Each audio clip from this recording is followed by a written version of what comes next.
Some places don't want to be found. Some places, when you find them anyway, find you back. A town in Scotland where someone was keeping count in the dark, still is. A village in Wales that was drowned alive. Something down there never stopped moving. And a place in England that the British Army sealed off 80 years ago and has never fully explained why. These are 3 real places. 3 real stories, and I promise you, the deeper we go, the worse it gets. The last place is the most disturbing thing I have ever witnessed. Let's begin. It was August 2023. I was 3 hours north of Inverness, hiking into a shallow moorland valley to document an abandoned croft settlement.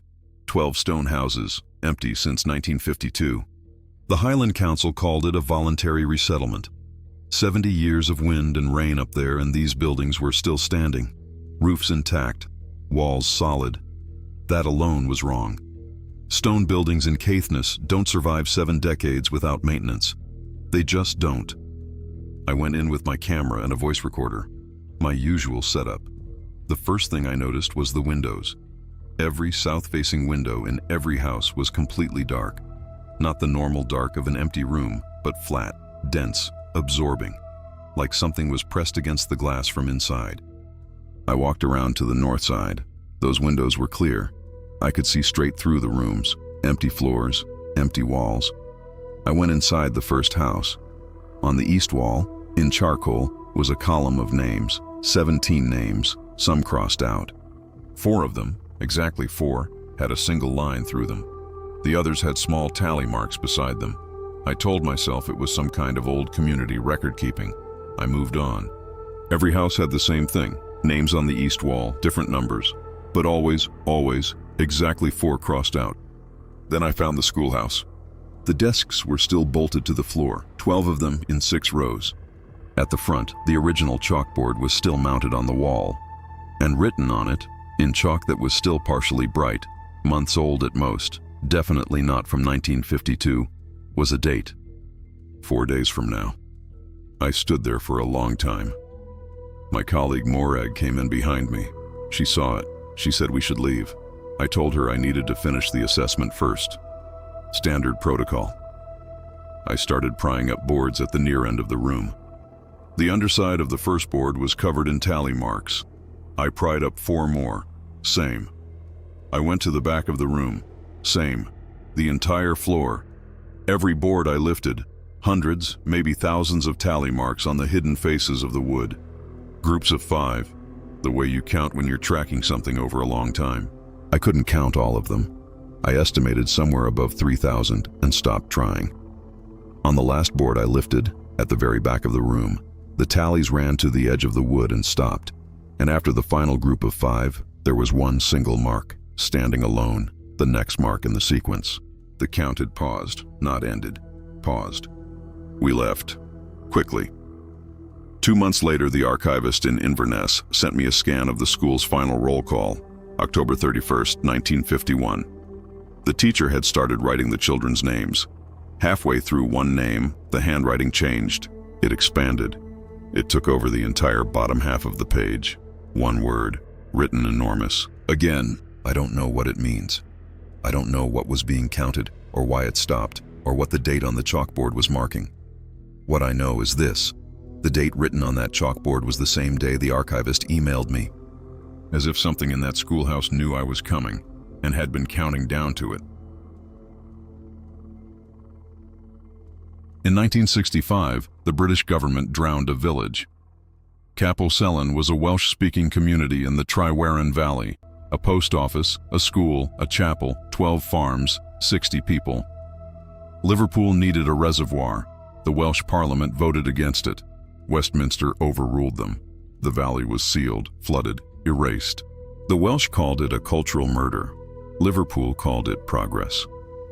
What nobody talks about is what happens when the water drops.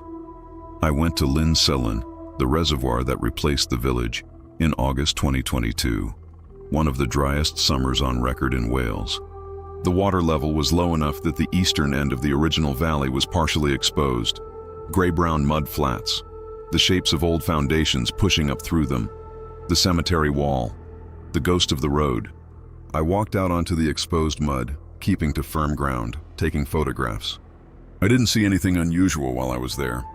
I saw it that night, on my laptop, going through the images.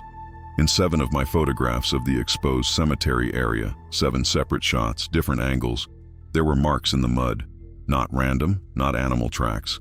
2 parallel impressions, side by side, hand-width apart, pressed deep. The shape of palms.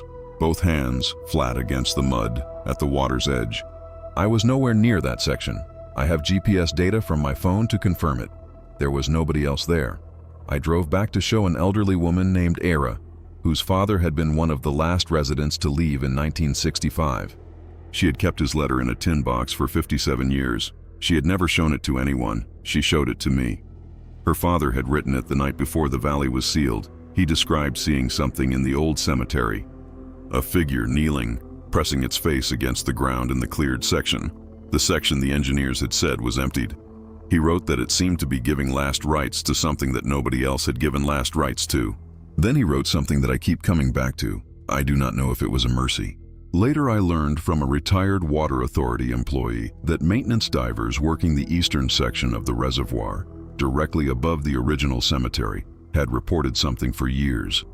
A shape in the silt on the reservoir floor, the outline of a face, not carved, not permanent, different each time they went down, as if it was being remade over and over. Always facing upward, always looking toward the surface. The bodies of the identified dead were exhumed and relocated before the flooding. That is official record. Also official record buried in a county archive, a site engineer's note from August 1965. Unmarked burials had been found in the cemetery. Burials not in any record, left in place due to time constraints. They flooded the valley anyway. Whatever is down there, whatever has been pressing its hands into the mud for 60 years, whatever has been looking up from the silt, it has been underwater since 1965, and it is still moving. Imber Village, Wiltshire, England. The British Army took Imber in December 1943. They gave the residents 47 days to pack their lives and leave. Some families had been there for 300 years. They were told it was temporary, wartime necessity. They were told they would come back. They never came back. The Army kept Imber permanently. It sits inside a live-fire military training zone on Salisbury Plain, accessible to the public on 12 days a year. The buildings still stand. The church still holds services. And the Army has never fully explained what happened to 3 of their own soldiers in 1987. A nighttime training exercise through the village. All 3 were removed from the exercise within the hour. All 3 were transferred to a military psychiatric facility within 48 hours.